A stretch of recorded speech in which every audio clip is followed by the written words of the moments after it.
The Lad and the North Wind. Once upon a time there was a very old woman who had a son, and as she was very weak and feeble, she sent her son across the yard to the storehouse to fetch some oats for the porridge for dinner. But when he got outside on the steps, the north wind came rushing past, took the oats right out of his bowl, and away they flew through the air. The lad went back into the storehouse to fetch more, but when he came out on the steps, the north wind came whistling past again, and away went the oats. And when the lad went back the third time for the meal, the north wind played him the same trick over again.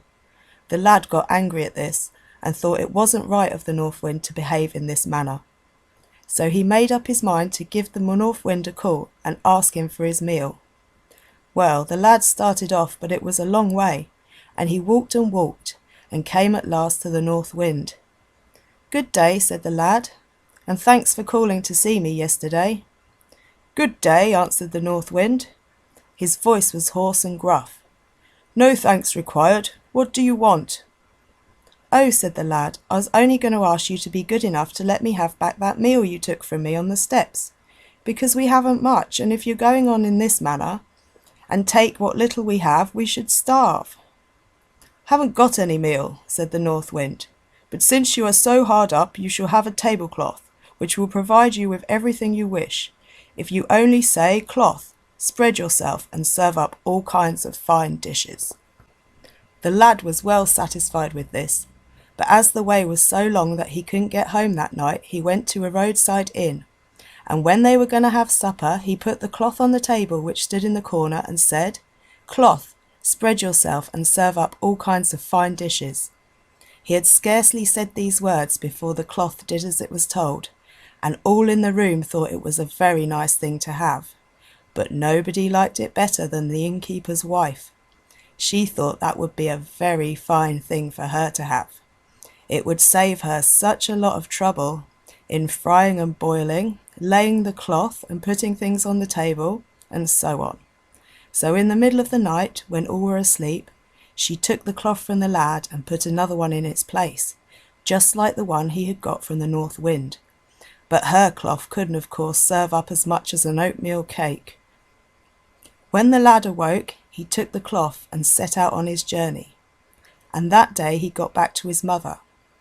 "Well," he said, "I have been to the north wind, I have. He is a decent fellow, I think, because he gave me this cloth.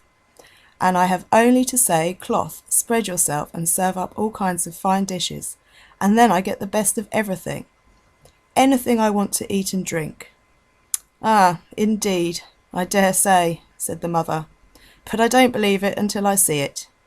So the lad lost no time, took a table, laid the cloth on it, and said, "Cloth, spread yourself and serve up all kinds of fine dishes." But the cloth did not serve up so much as a dry crust. "Ah, well," said the lad, "there's no help for it, I must go to the north wind again." And away he went. Towards the evening he came to where the north wind lived. "Good evening," said the lad. "Good evening," said the north wind. "I want my rights for the meal you took from us," said the lad, "for that cloth you gave me is not good for anything."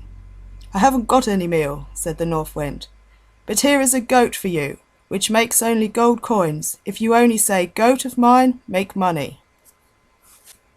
That pleased the lad, but as it was too late to get home that day, he went to the same inn where he had been before. But before he called for anything, he wanted to try the goat and see if it was true what the north wind had said about it. And sure enough, the goat made only gold coins. But when the innkeeper saw what kind of goat the lad had, he thought it was a goat worth having. So when the lad had fallen asleep, he took another goat which couldn't make any coins, and put that one in its place.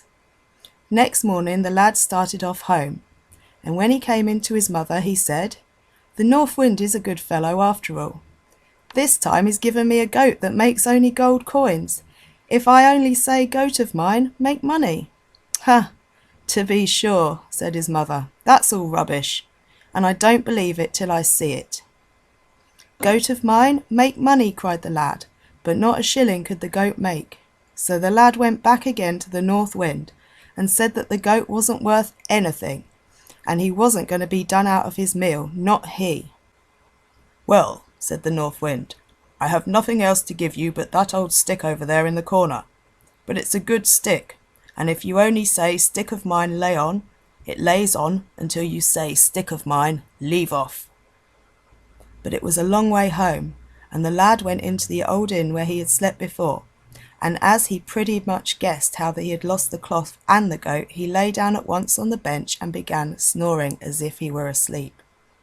The innkeeper, who thought that the stick must be good for something also, looked for a stick like the one the lad had, and was going to change the sticks while the lad was snoring.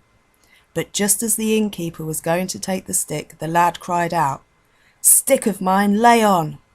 And the stick commenced chasing the poor innkeeper, till he jumped over chairs and tables while he shouted and yelled, "Oh dear, tell the stick to leave off, please. You shall have your cloth and your goat back again." When the lad thought the innkeeper had had enough, he said, "Stick of mine, leave off," took his cloth and put it in his pocket, and with the stick in his hand and leading the goat by a string, he started off home. And now, thought the lad, he had been very well paid for the meal he had lost. The end. If you have enjoyed my reading of The Lad and the North Wind and would like to hear me read more short stories or audiobooks, then please like and subscribe to my channel. Also, click the bell icon to receive notifications when I post another video. Thank you for your time.